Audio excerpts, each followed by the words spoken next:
Hi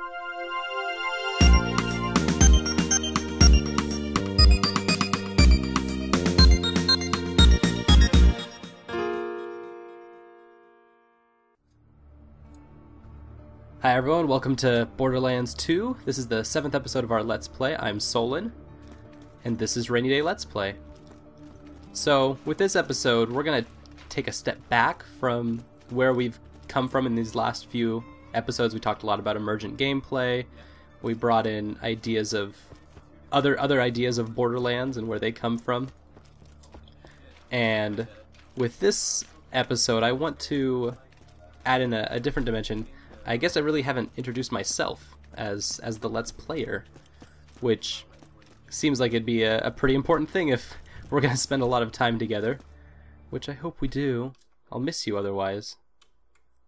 So, one of the first questions I got when doing this game was, why Borderlands 2? As a Let's Play, and you're the first game that you're going to put on your Let's Play, why would you do something as big and as burly as Borderlands 2? So my first response to that was that because it's a big game, because I want to challenge myself as a Let's Player. My background is that I've been doing this for about 9-10 months through another group called Rainy Day, that's me. I'm Rainy Day Let's Play. The other group was the Professionalists. And the Professionalists did Let's Plays for about 10 or so games. Had a bit of a falling out, and then just over personal stuff, not even over the Let's Play. It was really silly. And after that, I was like, you know what, I'm just going to do my own thing, because I've been putting a lot of work into this Let's Play, and I could just do this on my own. And so, to challenge that, be like, alright, can you really do this on your own? That's where Borderlands 2 comes from. So Borderlands 2 is a huge game, as I've said plenty of times, and there's a lot to do in it. And that means that not only is there a lot for me to do, but there's also a lot that I can critique on, that I can talk about, a lot of different layers. Because it's a AAA title, that means that a lot of people were developing it and working on it and doing the sound, and every little piece in here has been touched by multiple people, which means that their I want to say identities. Their identities kind of follow through in that. The Bloodshots are killing us! Pre-recorded message ends. So because you have... Big motel, huh? I'm interrupting Yeah, myself. Bloodshots wiped that place out, but good after Roland kicked him out of Sanctuary. You might be able to turn everything back on if you activate that steam pump. So because it's such a big game, I can... Oh man, the steam pumps ain't working either? I see your problem. And I'm gonna take this slow so as you can understand, alright? That thing's broke as hell. Well, better scavenge some replacement parts from the other pumps near the motel. Oh, broken down motels. So cute. So classic.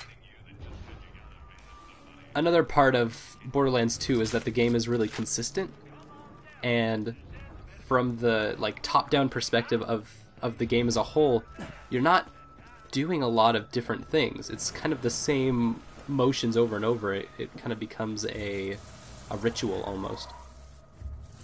And because of that, it makes it actually a bigger challenge to try to pull out a lot of different things from it. So, if this was a smaller game that had a lot of the same things over and over, like a lot of Flash games that are very two-dimensional, where it's alright, I've got this cool mechanic, and this Flash game, I use this Flash game to explore that mechanic. There's not a lot to talk about, and it can become repetitive, so you'd put a couple episodes into it, maybe repeated play. I think probably the best counter example.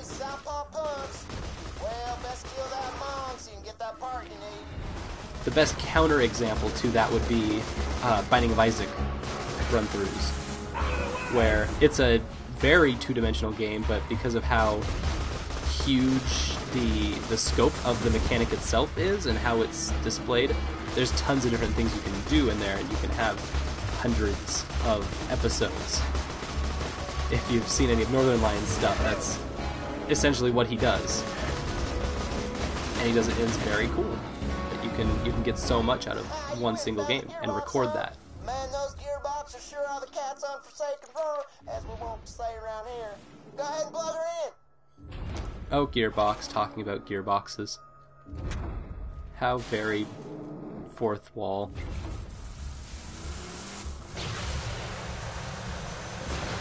Borderlands 2 is also a core game.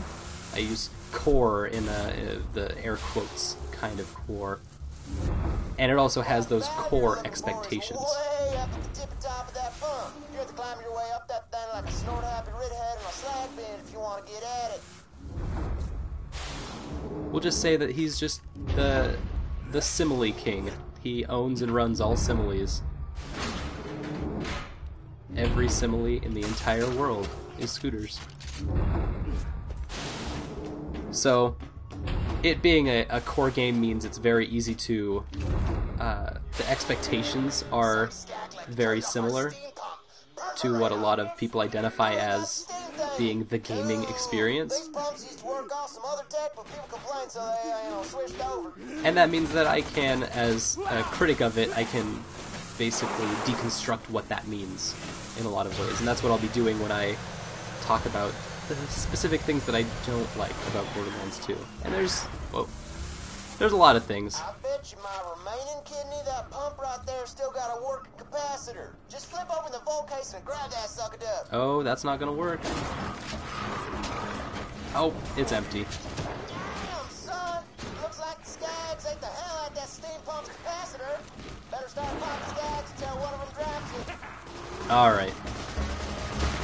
So, Borderlands 2, like I said, it's a game that I love, and it's also a game that I hate. It's not something that really even falls into both of those, either of those categories. Which I think is the healthy way to look at a lot of games, really. There's a lot of game critique that has been pushed into these binaries of ones and zeros, of yeses and nos, of goods and not goods, goods and bads. Just plug in banana boats in, and the bounty board will be as juiced up as an Olympic athlete whose parents have unrealistically high expectations of him. Like and as, that's how you make a simile. After that, it's whatever you want. And as far as Scooter goes, he goes all the way. All the way in any direction he likes. Or as's. Ready to go, man. Just turn around and watch the sparks fly. Okay, so we're doing this quest. We're also doing a bunch of the other side quests around here before we get onto the main quest. Try to get as much as we can done in a short amount of time. That's how you let's play! Woo, that bounty board ought to be powered up now. Switch her on and you should have a buttload of new jobs to take. Ha! Catch a job! So the core idea of the binaries in gamings come down to, is this game good or is it bad? Do you love it or do you hate it? Well, every game is both. And it's neither. Alright, we're going to deliver packages now. This will be interesting because this is our first mission that we could completely fail if I just screw it up.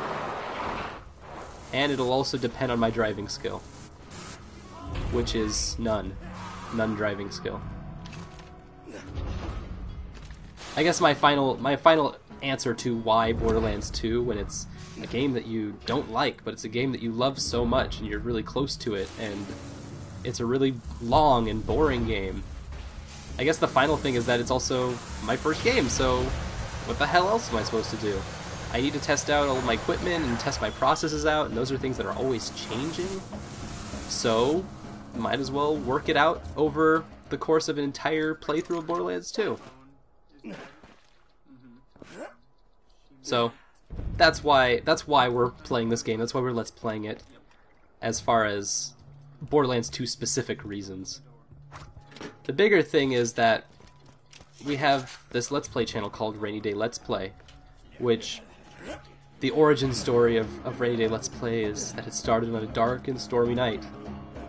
Seriously, it was raining out. I was on the corner of Broadway and Pine, and I didn't have a jacket, or I had my jacket on, I didn't have my hat on like I always do when it's raining.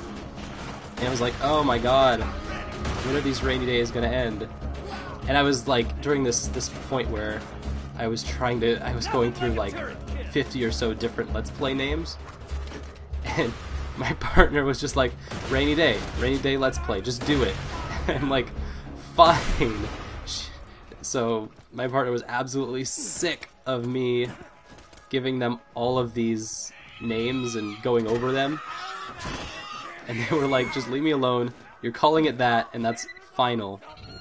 And I thought it over, and I was like, there's so much use to that name. Rainy Day Let's Play, RDLP. It rhymes? What else do you need? As I thought about it more, the idea of it representing Seattle and Seattle ideas really appealed to me, because when you live in Seattle, rainy days are your life. It's not like anything other than a rainy day is weird. So you live basically jacket to jacket, sweatshirt to sweatshirt, hoodie to hoodie. Unfortunately, you're fired. Oh, you know, I did so well too. You just duct taped my legs to these pogo sticks. Recovered, good as new. Grenades. I fear no grenades. Bye. So, as a representation of Seattle, I love the idea of every day being a rainy day, which is a kind of a tough idea if you're not from Seattle. If it is snowing or sunny in Seattle, you are screwed. You're not getting anywhere. That's just the final. That's it. Because unless it's raining, people can't drive. Like me. And it's not raining right now, so I can't drive with crap in this game. Other ideas is that it made for a very metaphorical stance that I really, really enjoyed. Where it's as literal as this just being a rainy day and we're sitting inside and playing games, as it is metaphorical.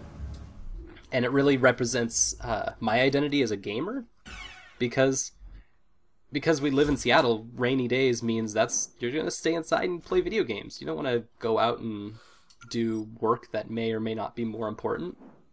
You want to just hang out and sit in the warm, dry areas that is your living room with your TV on. So I don't think I'm alone in that, and I know that when I was growing up, when it was not raining, that meant that I had to play outside. And that sucks. Because that's not video games. And video games was what I wanted to do when I was a little kid. Other ideas, the more metaphorical sense, is that the rainy day is the kind of force that separates. And for a lot of... what I feel for a lot of gamers is that a rainy day can represent seclusion and kind of this lonely feeling of being alone out there, and I'm alone out here behind the mic. And only with people watching and people engaging with the Let's Play can I escape from that seclusion. The other side of it is that games are completely alone, or at least they feel like that. Games like to feel like this is just you're the only... gamers are, so lame and not cool. But if we were more open to discussing these ideas, we wouldn't want to seclude ourselves. And I think that's a powerful idea that gamers have, is the idea that I don't want to be around other people, I just want to be in my home, I want to avoid the rain outside. I just want to sit inside and play video games. I don't want to deal with this other crap. And so, in this case, the other crap, the rain, that I'm purposely putting myself in, is taking games seriously. My idea with Rainy Day Let's Play is to challenge the ideas of games and what they represent. Sometimes it means challenging what we think of as fun. Sometimes it's other things. But the main idea is that games can be used for so much more than they are. Ugh, I hate this This quest is my least favorite, and hopefully we don't have to see why. Maybe it'll just be super easy and no one will have to worry about anything. The other idea that rainy days represent is reclusiveness, which I also talked about. Rainy day, it's raining out, I'm just gonna sit inside and be a recluse, where gaming can't really afford to do that anymore. The more that gaming hides from the world around it, the more the world around it starts to actually take advantage of it. Come on out! Come out, come out! There he is. Oh shit! Shit, run! Purple lasers! Those hit you, and then you're dead. Looks like you found what's been perforating my clientele. Do me a solid and get that gun from him. Alright, let's see if we can even touch this guy. So, Doc Mercy has this big-ass shield right in front of him, and the moment we engage, he's gonna set that right there in front of him and fire away. So, the idea is to try to bring him close in, which is already a foolish idea. But my sniper rifle's crap, so I'm gonna have to try something else. Bring him close in, throw the turret over his head and behind him, so we can get some support. There he goes. So hopefully this will work. We can pound him from both sides. Or he can destroy my turret in one grenade. Okay, this is not as good. This is a much worse situation than I was hoping to be in. Oh well, we'll have to give this one up. We'll give it another go. Good thing I took a wrong turn back there and auto-saved. It'll be much easier the next time. Maybe I'll get more hits from that sniper rifle in the very beginning. So, the idea with Rainy Day Let's Play is basically to challenge what a rainy day can provide as services, because the rain brings a lot of life with it, as we find out living in Seattle, is that it's a place where, even in the cities, there's just tons of life everywhere, even despite it being raining 50-60% of the time.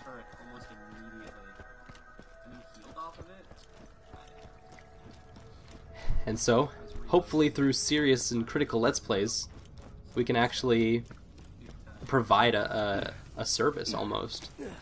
Or provide something that is more engaging than just normal playthroughs. Not normal Let's Plays, because Let's Plays themselves offer great services of documentation and entertainment, and I don't want to talk smack about any other Let's Plays or nothing. Although that'd be cool, that'd be like hip-hop. Oh man, Let's Plays is hip-hop, let's do it. That'd be brilliant. Anyways, my ideas on Let's Plays are that they're really useful for critics. They're a great way to dig really deep. Is the term I use a lot, is just digging deep into video games, kind of like a text. Alright, throwing over his head totally didn't work, but we're down again. Maybe this time... Ooh, this is looking good. We're gonna make it. Come on. That's how you do it. Alright. It's dirty, it's not clean. We're a little muddy here. That's how you get it done. Let's search his body. Let's search his body. Searching his body. Nothing? Nothing? Well, this is exactly what I had feared.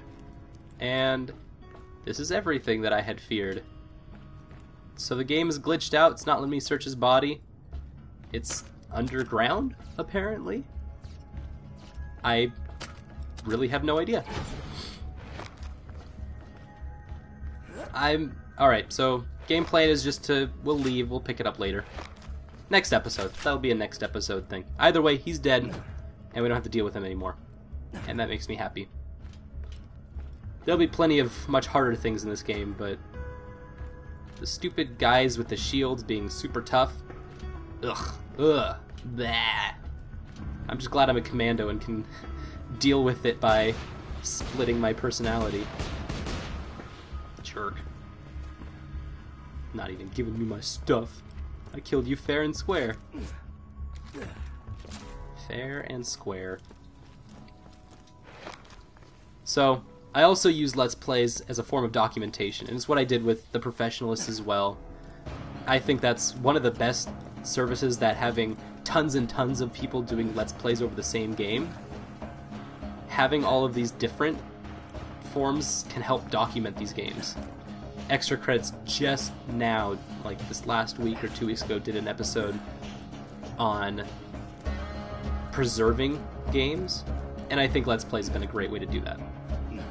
Not the best, not perfect, it's not actually playing the game. A lot of Extra Credits talking about is preserving the actual playing of the game, which, if you watch the old Professionalist stuff, half of the games that we did, I actually had never played throughout the Let's Play experience. I didn't play Legend of Zelda, I didn't play Lollipop Chainsaw, I didn't play Journey until afterwards. I still haven't played Lollipop Chainsaw. I played a little bit of Fez, but not a lot of it. And everything that I took came from there. I think one of the only games that I really did play was Bioshock, which was a love letter to Bioshock, so of course I'd played that. I actually played that twice. But, so I'm just saying the playing experience may not be the most important thing, as much as just any way to preserve it is a good way to preserve it. However, preserving experiences, old experiences like Mule, and especially multi-user dungeons, or something that have been hard to preserve because it's a massive multiplayer online game and it's text-based. So, lots of challenges that we're dealing with, but hopefully Let's Plays can help, at least to an extent, the ideas and how things had played out as a cultural artifact. I'm hoping this can kind of be like that too. There's also my philosophy is that one should embody the change that they want to see, and there's a lot of things in games that I absolutely love. There's a lot of things that I really want to see changed for the positive, things that can be progressed in gaming. So there's the idea that a lot of people have of taking games seriously, because a lot of people don't take games seriously, and I think that's something that video games lose out on, is being taken seriously as a medium, or however you want to do it. And most people will cite business facts like, it's a bazillion-dollar industry. And I'm like, well, it's not just a bazillion-dollar industry, it's also an expressive medium for art and love. I mean, what else do you want from that? It's a completely different way of expressing yourself than telling stories or painting pictures. Creating games combines a lot of those too. At least creating video games completes a lot of those. Games outside of the digital medium have a whole nother gamut that they run, and a whole different beautiful way of expressing oneself and one's ideas. So, to embody that change, I create Let's Plays that take games seriously, and hopefully in turn I can see games being taken seriously by developers. Or, if I have to friggin' do it, I'll go do it. I don't even care. Whatever, man. I'll just do it. Also taking games seriously. Taking gamers seriously. And probably one of the only places... Oh, this poor guy. Savagely is about to get savaged. Awkward. Let's just walk on by. Pretend like nothing's happening. Look down. Don't look any bullymons in the eye. So, taking gamers seriously is a much bigger task. But as much as gamers want to be taken seriously, they need to also have places where they're shown as being taken seriously. And that's one of the things that makes Extra Credits so big, is that every single episode is them taking games seriously. Every single moment. And a lot of people connect with that. And a lot of people pick up on that may not even want to be considered someone who plays games or identified as someone who plays games. And because of that, the term gamer has been hella tainted by a lot of people. Ooh, exciting. They're gonna keep changing the names on me. That's what Borderlands does. You think you know what's going on, and then they switch a variable on you. Oh, this name's now something completely different, because we can. The sad thing is, it was probably really easy for them to do this. Or maybe it was, I don't want to jump to judgments, but hopefully it was as easy as the name is now changed. And everything about them. Yeah, the Fair of War Company's gonna be pissed if you use that. We're now all boner farts. Just kill a few of them or something. I don't care anymore. Another thing is that I want to embody the idea of community in a very small scale sense. A lot of community that we have right now is macro scale, just macro communities of people talking at each other or talking over each other. You get that on your social medias, you get that in your comment sections. And that's a thing that's huge on YouTube, but I'm hoping to find ways, and even if that just means talking to myself a whole bunch, I'm hoping I can find ways to change that, because that's something that's really important to me. Oh, this is a weird place to be. Get out, get out, get out. Oh, Alright, we're taking it. We'll pretend that that's exactly what happened, and nothing changes. Good work, everyone.